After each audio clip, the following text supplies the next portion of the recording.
My father's name was John Kinsella. It's an Irish name. He was born in North Dakota in 1896 and never saw a big city until he came back from France in 1918. He settled in Chicago, where he quickly learned to live and die with the White Sox. Died a little when they lost the 1919 World Series. Died a lot the following summer when 8 members of the team were accused of throwing that series. He played in the minors for a year or two, but nothing ever came of it. Moved to Brooklyn in 35, married Mom in 38, and was already an old man working at the Naval Yards when I was born in 1952. My name's Ray Kinsella. Mom died when I was 3, and I suppose Dad did the best he could. Instead of Mother Goose, I was put to bed at night to stories of Babe Ruth, Lou Gehrig, and the great shoeless Joe Jackson. Dad was a Yankees fan then, so of course I rooted for Brooklyn. But in '58, the Dodgers moved away, so we had to find other things to fight about. We did. And when it came time to go to college, I picked the farthest one from home I could find. This, of course, drove him right up the wall, which I suppose was the point. Officially, my major was English, but really it was the 60s. I marched, I smoked some grass, I tried to like sitar music, and I met Annie. The only thing we had in common was that she came from Iowa, and I had once heard of Iowa. After graduation, we moved to the Midwest and stayed with her family as long as we could.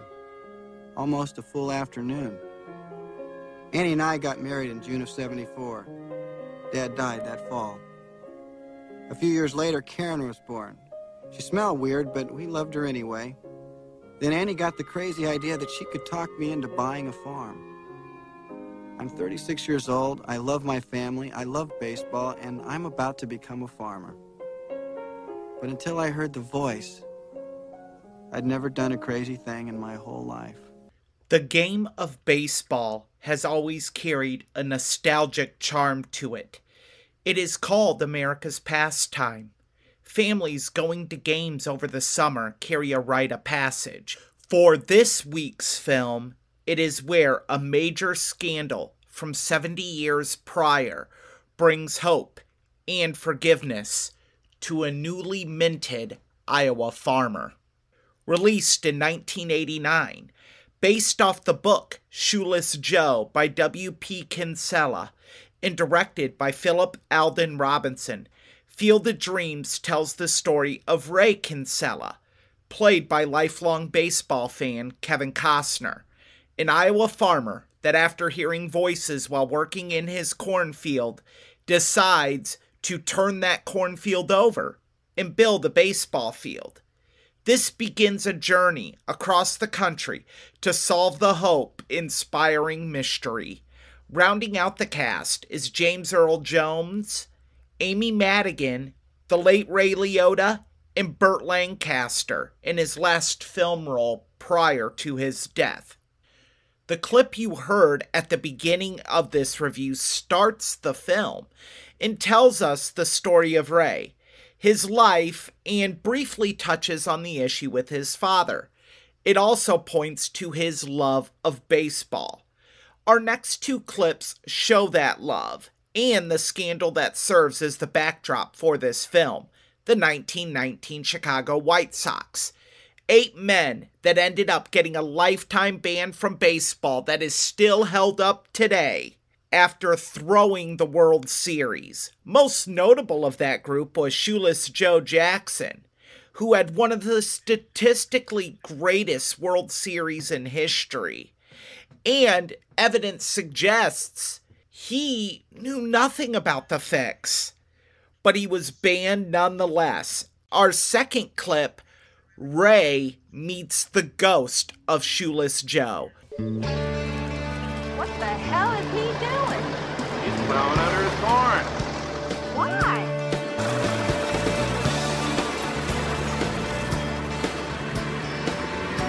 Ty Cobb called him the greatest left fielder of all time. They said his glove was a place where triples go to die. Could he hit? Could he hit? Lifetime average 356, third highest in history. Why'd they call him Shoeless Joe? Well, when he was still in the minors, he'd bought a new pair of spikes and they hurt his feet. So about the 6th inning, he took them off and played the rest of the game in just his socks. The other players kidded him, called him Shoeless Joe, and the name stuck. He's gonna lose his farm. Damn fool. Then in 1919, his team, the Chicago White Sox, they threw the World Series. What's through? It means they lost it on purpose. Gamblers paid them to. Except Shoeless Joe. Now, he did take their money, but nobody could ever prove he did a single thing to lose those games. I mean, if he's supposed to be throwing, how do you explain the fact that he hit .375 for the series and didn't commit one error, huh? I can't. 12 hits, including the series' only home run. And he said he's trying to lose. It's ridiculous. The commissioner of baseball suspended 8 of the players, including the great Shoeless Joe Jackson, for life. What's suspend? Means they never let him play the game again.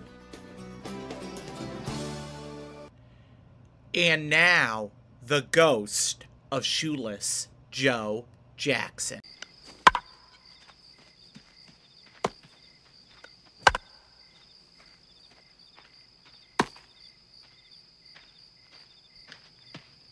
Hi. Ray Kinsella. Joe Jackson.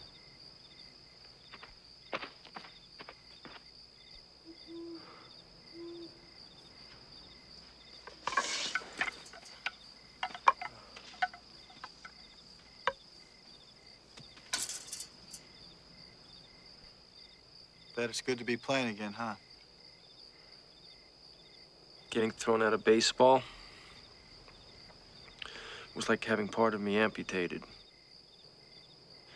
I've heard that old men wake up and scratch itchy legs that have been dust for over 50 years. That was me. I'd wake up at night with the smell of the ballpark in my nose, the cool of the grass on my feet, the thrill of the grass. Can you pitch?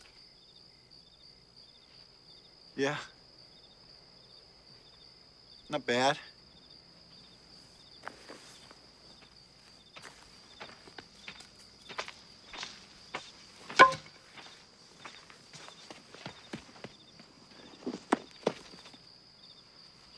Don't we need a catcher? Not if you get it near the plate, we don't. Right. This film is quotable and memorable. One aspect that makes it memorable is the performance of screen legend James Earl Jones. He plays recluse writer and poet Terrence Mann, who Kinsella, through supernatural means, decides he must seek out to solve the mystery behind the voice he hears and ghosts of baseball's past that play in his baseball field. Our next clips are examples of the gravitas Earl Jones carries in this role. First, we are introduced to Mann, and the scene is equal parts touching and comedic. And then he reassures Roy to go through with his dream when facing foreclosure on his farm and baseball field.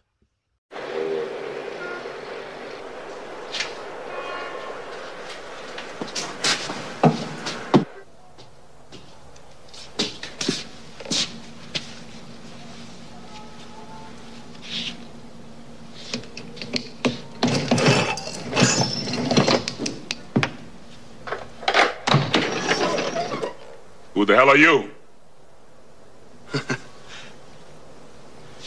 Sir, my name's Ray Kinsella.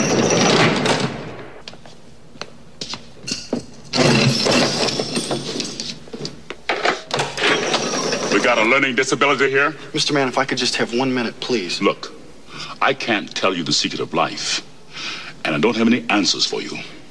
I don't give interviews, and I'm no longer a public figure. I just want to be left alone. So back off. Hey, wait! Look, I've come 1,500 miles to see you at the risk of losing my home and alienating my wife. All I'm asking is 1 minute. please. 1 minute.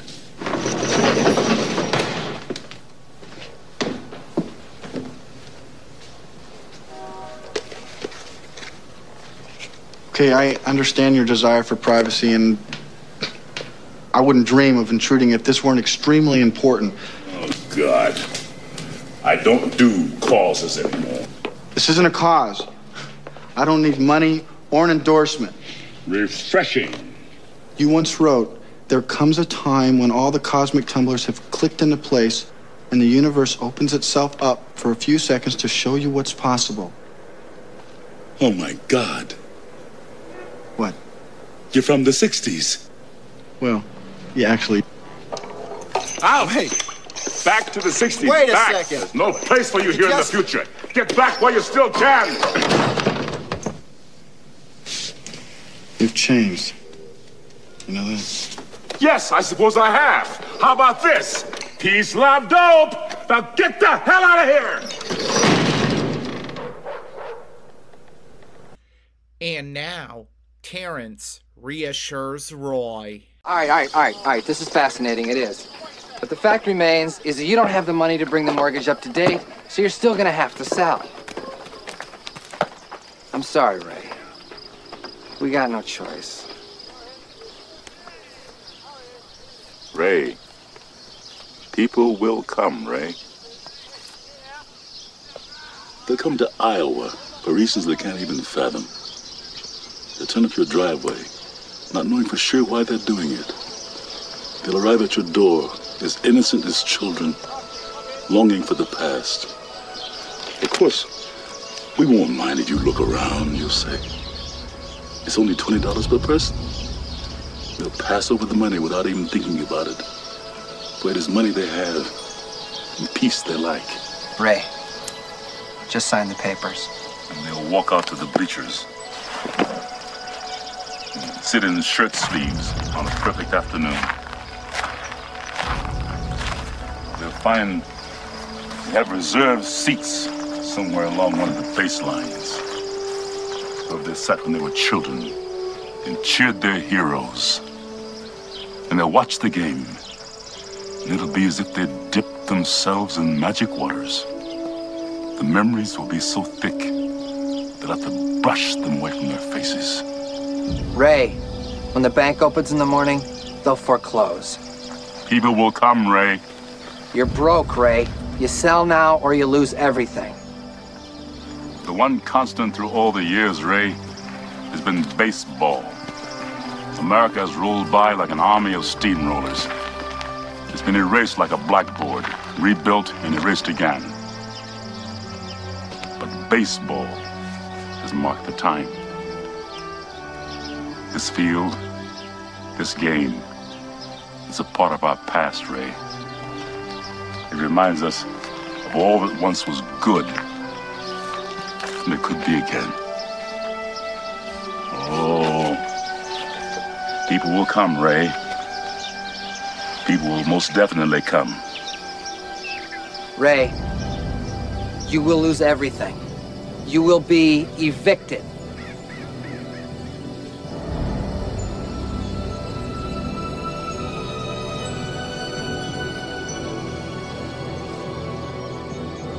Come on, Ray.